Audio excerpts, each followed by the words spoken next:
definitely have its own name, but for the time being, this is Buttonwillow's track 2. So how far? What is the length of the track, and when did you guys start building this thing, or even come up with the idea? This is, as hard as it may be to believe for folks, this is year 6 of the project. We dealt with some environmental issues that we struggled with, but the goal was to have a second racetrack. The demand was there for it, so we pushed through, and I believe the grading started July 13th when we got to officially break ground and start with the project. So 6 years in the making, but we're happy that it's finally going, and very happy that we'll have a second racetrack for people to race on. So why build a second track? I mean, is Buttonwillow selling out on the weekends, or what is the purpose of this second track? Yeah, I mean, the demand is there. Every weekend in 2020, obviously, aside from the few that had to be canceled because of the pandemic, but years before that, every weekend day is taken. Midweek days are pretty full. We usually have about 320 days of activity a year. Everything from car clubs, motorcycle track days, pro teams testing, manufacturers testing, photo shoots, video shoots, commercials. There's always stuff going on, and the market was there for a second track. Now, one of the defining points of the Buttonwillow that already exists is like Phil Hill and the elevation. And here we're coming up to a turn that's got quite a bit of elevation. How purposeful was this in kind of keeping that feel and adding the interesting points? Yeah, I mean, we joke that this is the first racetrack ever designed by a kangaroo rat because of the shape of the land, of the habitat we couldn't use. So, elevations and camber and just different changes within the course make it fun, make it unique, make it challenging, and you always want to have some type of aspect that is unique. No one wants a 90-degree corner in every turn. You want something that tightens up, opens out, has elevation. It's a variety and makes it challenging and fun. Now you're a 6, 7, 8, 9, 10 time runoff champion. Only 5. Only 5. Okay. Did you have any input in the design of this, or have you kind of looked over somebody's shoulder and said no, yes? Well, Les, our track president, and I, we both kind of drew up some renditions that we thought would be fun. I think my first one I drew was almost 4 miles long, and I went, oh wait, that doesn't work. So, you try different things, and like I said, between the shape of the land and the habitat that we couldn't use, we were stuck in a box. So, with the racetrack in a way designed itself, but we tried to incorporate different elements in it: high speed, some challenging corners, cambered in corners, some hills and stuff. So,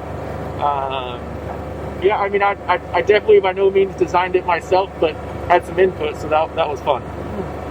So tell me a little bit about the track, the width, the regulations that it's been built to. Will SCCA be able to race here? Is that the hope? Yes, absolutely. The track's being built to FIA Level 4 grade standards, with a few exceptions, meaning that the pit and garage area won't be built to those standards, but the width of the racetrack is 40 feet wide all the way around. The front straightaway is 50 feet wide, and there's lots of runoffs, and it's being done right. We have lots and lots of road base being laid down currently. The grading is complete, but now we're in the process of laying down the road base under the asphalt. So now you talked about the front straight a little bit. What we're on right now seems to be longer than the front straight to me. Is this the longest front straight, or is this just deceptive? It's a little deceptive. It's almost as long, but it's not quite as long. and then it's a pretty interesting turn coming on, and then is it a 90-degree exiting? I mean, there seems to be a good combination of flowing on the straights, and then a tight turn where you might have a good passing possibility. Yeah, that was the goal. I mean, obviously, turns at the end of straightaways where you need to decelerate and brake a lot. It promotes passing. So we hope we incorporated those well enough in it, and we feel it's going to be a good product to race on.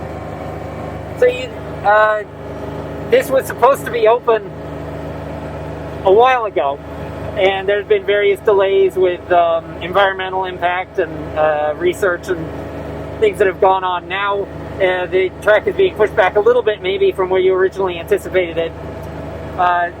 Is there already an interest out there? Like, are you pushing off the bookings, or do other people know about this track? Oh yeah, I mean, there's all the major car organizations, race clubs. Since we have been at this project 6 years, there's a lot of buzz around it. So the fact that it's finally going is very cool. There's great anticipation. Obviously, with the potential closing of Auto Club Speedway, there's even more demand for places for folks to hold more events. So yes, people are very excited. The exact opening, the goal is June. It had been pushed back from April, but the goal is June. And fingers crossed, everything going forward will be fine. So we're coming through there's two turns that are similar to this. There's this one, and then the one that kind of leads onto the front straight section. They seem like they're going to be pretty fun turns. What do you think is going to be potentially your favorite turn that you've seen on this track? I like both the first elevation hill that you come to, which would essentially be the second turn on the racetrack. I really think that'll be fun, and then I'll call it the turn off of the back straightaway. So that at the end of the second longest straightaway in the back section, I think the camber that the turn has, and with the track being so wide, it's going to be a real fast turn, and it'll separate the really good drivers and the exceptional drivers. I think that'll be fun. I'm looking forward to it. So will this facility have to share any of the amenities from the original track? Are people going to have to be passing back and forth for the paddock or anything along those lines? In terms of like facility wise, with the control tower, restrooms, garages, RV park, it'll have its own separate facility from the original track. We were lucky enough to receive a $500,000 donation from a racer, actually two racers, a husband and wife, towards the tower building. It'll be almost a 9,000 square foot building. It'll have space for some of the donors' cars that they've raced in the past, some vintage cars and stuff. So that's very cool. Like I said, it'll have its own separate restroom facility. We're going to have Tesla charging stations in addition to the RV park. And in terms of a tire shop and a fuel station, those are up in the air right now of whether we're adding a second one or not. But in terms of facilities to hold an event, timing and scoring, all that'll be completely separate. Food service completely separate from the original track. Now, you mentioned the Tesla Supercharger. Is that gaining in popularity as far as you see? Because you deal with you're kind of the boots on the ground at the track. Like, you see everybody that's coming here. What does it look like for kind of the electrification scene at racetracks as far as track days go? Yeah, I mean, definitely electric cars are not going away.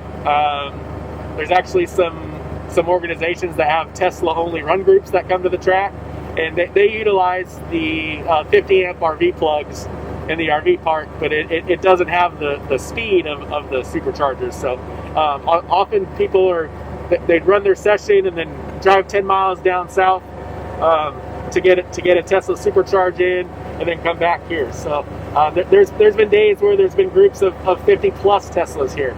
So not only to have it available for the racetrack, but people also drive a lot of Teslas, so to have that supercharging station just adds, one more capability that we have.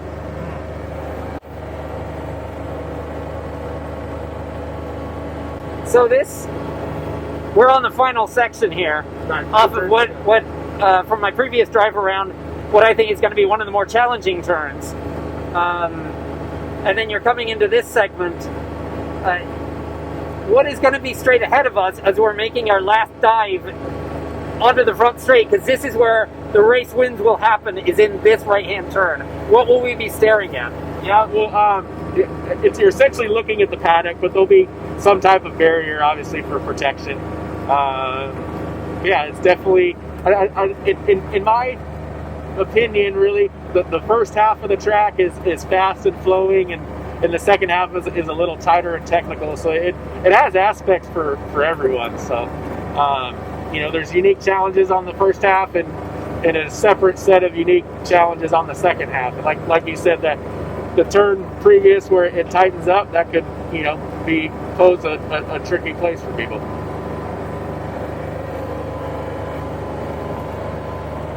And then here we're moving around to the front straight. How far down will the start-finish line be? Has that been determined? It has. I can't remember if it's 2/3 of the way down or something like that. But it'll definitely, it's not coming out of the last corner, and it's not right into the front straight. So it'll be in the appropriate place, put it that way. Well, thanks for the ride around. Thank you, Phil. Thanks for doing this. It's been a wonderful tour and exciting. I can't wait to race here. Agreed.